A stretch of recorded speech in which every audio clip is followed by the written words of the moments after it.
Joran van Susteren says he told his father Paulus that he sold Natalee Holloway to a man in Aruba.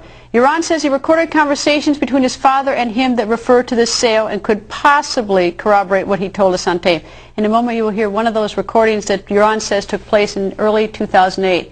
Now, we've repeatedly reached out to Joran van Susteren's father, Paulus, but he has refused to respond. We cannot verify if the voices on the tape are Joran and his father. The prosecutor in Aruba could do this with his subpoena power. And note, Joran says this is his father on the recording.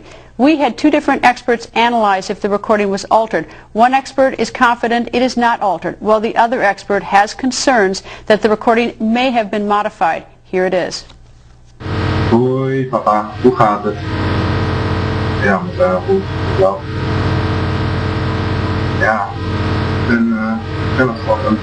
ben het gewoon een beetje zat, ik kan het niet meer uitstaan.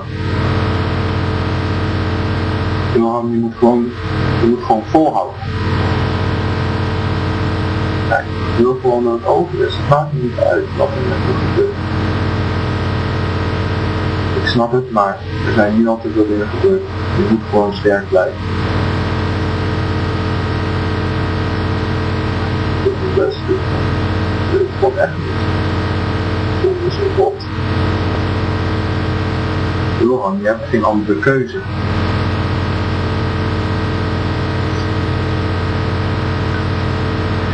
Terwijl ik kan naar voren komen en het eind maken hier aan. Ja. Dat lijkt me toch geen goed idee. Je moet nu ook even aan ons denken. Ja, dat doe ik ook. Maar ja, als ze een meisje vinden, kunnen ze tenminste bewijzen dat ik niet van pijn heb gedaan of zo. Nou, wat je hebt gedaan is vrij erg. Mensenhandel is zwaar strafbaar.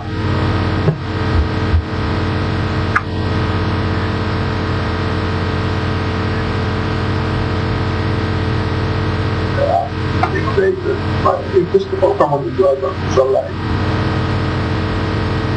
Joran, het is jammer dat ik een bepaalde keuzes heb gemaakt. Maar het moet ook een moment zijn dat het over is. Oké? Ik kan hier met niemand over praten, snap je dat? Joran van Susteren's lawyer Joe Tacopina joins us live. Joe, am I right you still do represent Joran? I represent him, Greta, for the purpose of the Aruba investigation, which for all intents and purposes is over. You know, quite frankly, when you asked me to come on last week or a few weeks ago, yeah, I hadn't seen this tape. Had I seen this first, I probably would have declined your invitation, Greta, because I just, we could do this, and look, you obviously, you paid him some money to either give him a tape recording or have him give you tapes or to submit to an interview. Wait, let's stop there. Let me explain something. Please. Just so you get it right. He contacted us. Mm-hmm. He said he had a tape. Yeah. And I said we couldn't buy it, but we could license it. That's what the media does. You license photos, you license recordings, you license tape. He gave us the tape. We had it sent to someone to have it checked out. There were problems with it. I went to Thailand to find out what the story was on the tape to fill in the blanks to corroborate it. Okay, so whatever I have, I mean, an email from I guess one of your producers, Steph Watts, you know, to Joran talking about the you know, Western Union transaction. Greta, look. That is how the money is transferred. You paid him for a tape. There's no secret. You paid him for a tape that he made and wound up getting an hour interview with him, and so be it, Greta. Look, great TV, great ratings. Do you have a problem with that? Well, yeah, I do have a problem with it, Greta, because if you offer Joran $10,000 tomorrow and ask him to tell you a fifth story, he'll do it. Clearly, he's a sick kid. Clearly, I have nothing to say in defense. I have nothing to say in defense of his actions, Greta.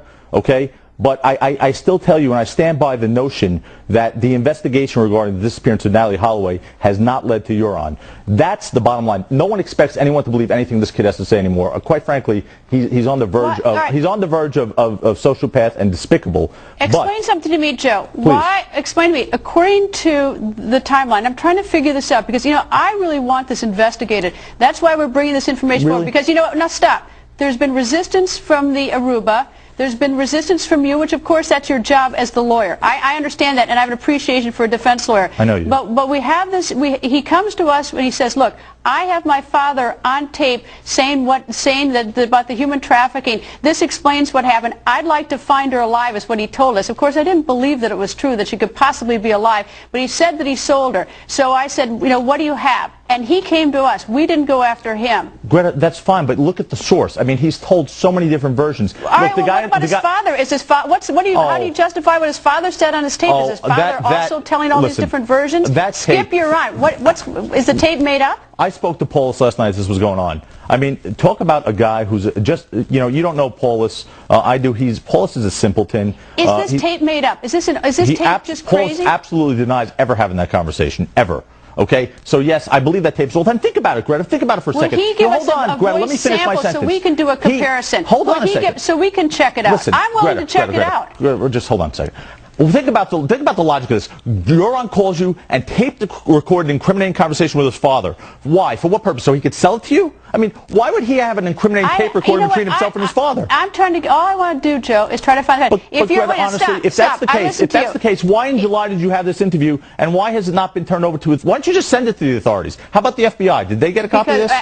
If you want to know the practical matter, is because no sooner that we had it done, we needed to corroborate to make sure there wasn't a lie, because he named a lot of people. In fact, if you notice, we bleeped out some names as we're trying to investigate. Then we went into what you may have noticed was a presidential election, so we've been busy doing that.